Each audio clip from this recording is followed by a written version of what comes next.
I'm Dwayne Marino, and I want to give you another suggestion or idea on how to navigate these rough waters and help with everyone's mental health, including myself. So I'm always talking to myself when I do these and giving you life lessons and things that I've used on myself and for my clients. And all of these, of course, come from a red book. I've documented all this, Unstoppable Attitude. So I hope these help you spiritually, mentally, emotionally, psychologically, in any way, shape, or form. And this one really has two concepts which are very, very timely. What's going on right now that I'd like you to write down. First off, write down the word blueprint/expectations. And the other one is results or conditions. So if I've got my hand here, this sort of represents my expectations for my life right now, my blueprint, how I thought things were supposed to be today. And this hand represents how it's actually going, my results or conditions. Whenever your expectations and your actual conditions or results match perfectly, you're at peace. You are very happy. As a matter of fact, if it stays like that for so long, you start saying things like, I don't know, I'm just in a sweet spot. It's going so well. Don't jinx it. I don't want anything to change, because you're just really, really satisfied in how things are between what you expected and what you're getting. Now, anytime your expectations and what you're getting start to mismatch or become, different or very different, this is how your stress goes up, and then your anxiety, and then your fear and sleepless nights and everything else. And I want to give you some ideas on how to close that gap between expectations and results. Now, take out a piece of paper, write down the next thing. 3 words: self, relationships, and work. And I'd like you to think 2 weeks ago, a month ago, which one of those was your biggest area? What were you spending the most time, effort on? Was it work, relationships, or self? Make that the biggest circle, write that word in the middle. A month ago, what was the next biggest one, and what was the third one? So you have 3 circles, maybe it was work, and then self, and then relationships, or whatever it is for you. Write that down how it was a month ago. Now, what's changed since then?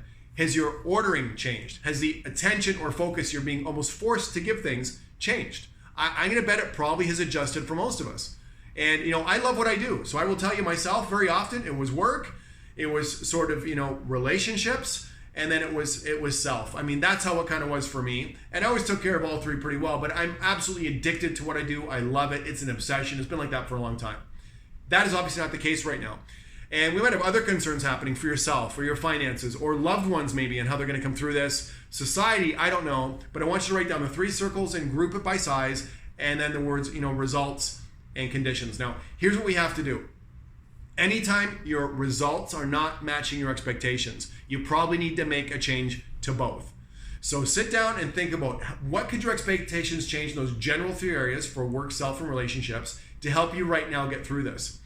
Now, the beauty of this is you start to reorder these values or the time, energy, and effort you're spending on these things. Then you can start to think about inside each circle. What should you start doing and what should you stop doing for each one that will get you the most results and make you most effective right now?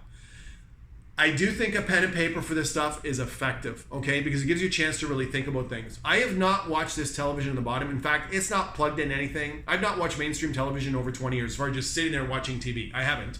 However, books, I've probably read 400 or 500 books on stuff like this. And I find reading is a very, very good way to develop my ideas and my mind in these concepts, and very good for your mind. And maybe this is something we should think about right now, is going back to more reading. But whatever you're doing to spend your time, think about at the end point here, how do you want to improve as a person? How could you help yourself and your teammates and your coworkers and your customers?